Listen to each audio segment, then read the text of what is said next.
The King of Kings and the Lord of Lords. That is the title our collect gives Jesus this Sunday, the final Sunday of the church year, before our calendar starts over again with the beginning of Advent.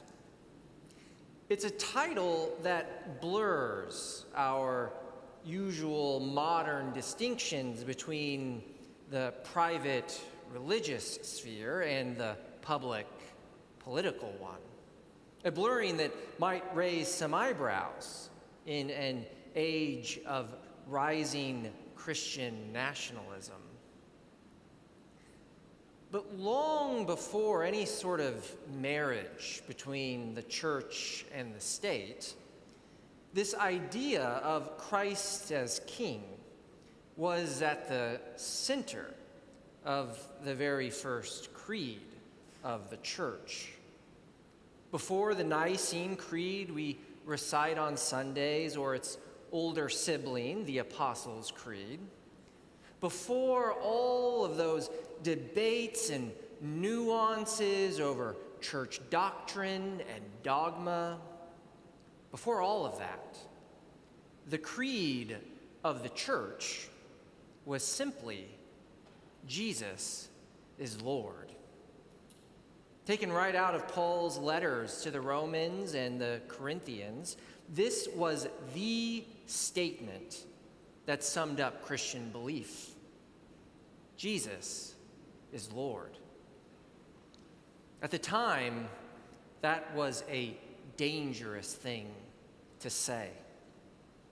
After all, the implication here is that if Jesus is truly the Lord of Lords, then Caesar is not. It was that implication of Jesus' mission that saw such a harsh crackdown by Roman authorities. It's why the words "King of the Jews" was placed over his head at the crucifixion. A message meant for anyone who walked by. This is what happens to those who try to claim lordship over Caesar. But despite that risk, Christians continued to use that title for Jesus in defiance of the Roman Empire. They had met the true King of all kings in Jesus, the risen one. And the emperor's claim of universal power simply paled in comparison. But why that creed in particular? What does it mean to say Jesus is Lord, besides the challenge it presents to imperial claims? Well, we can see the importance right there in our Colossians reading.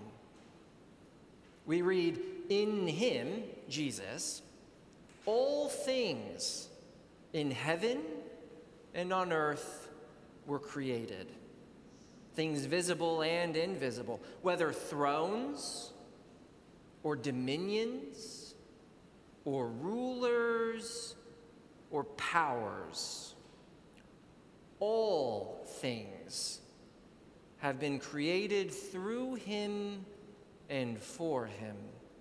He himself is before all things, and in him all things hold together."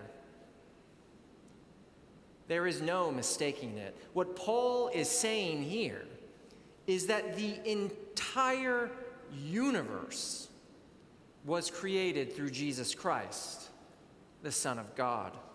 God the Father created the cosmos by speaking through the Word, that is, through the Son, at the heart of every atom in the universe, at the center of every galaxy,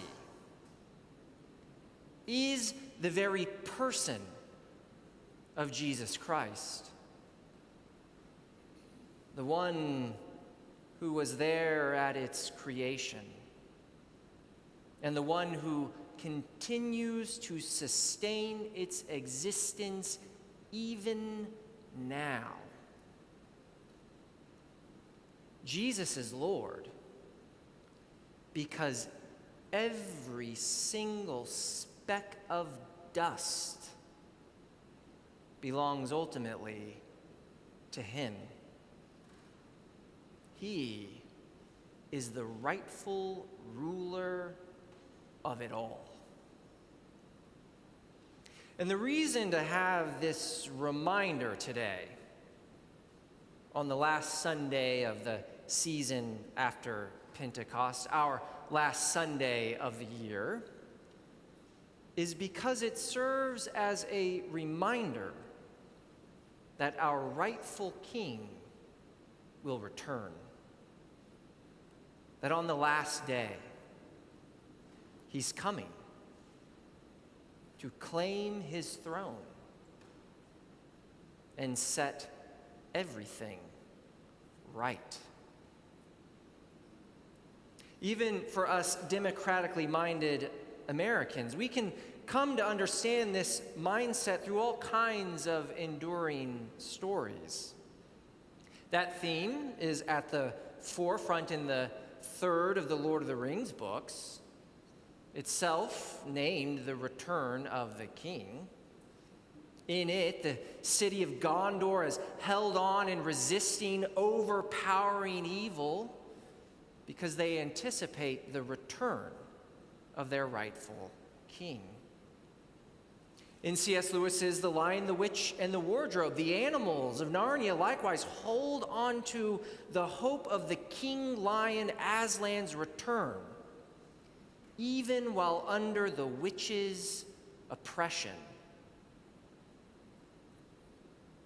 We recall the story of Robin Hood as he carries out his resistance against oppression in the hope that the good king is on his way home.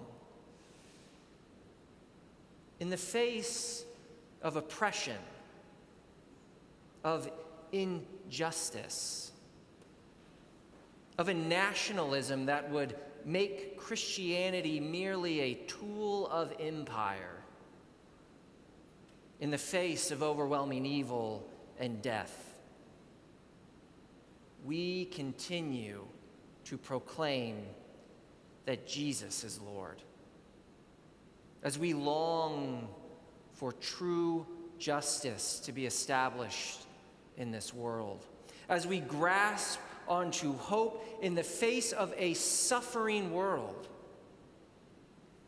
we do so because Jesus is Lord. And our rightful Lord will come again to fulfill that hope that we hold in our hearts against all odds. And in the meantime,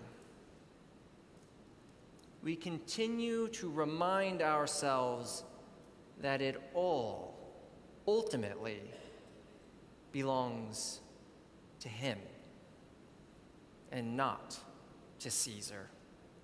That we belong to him and not to Caesar. And so we proclaim again the oldest of all Christian creeds: Jesus is Lord.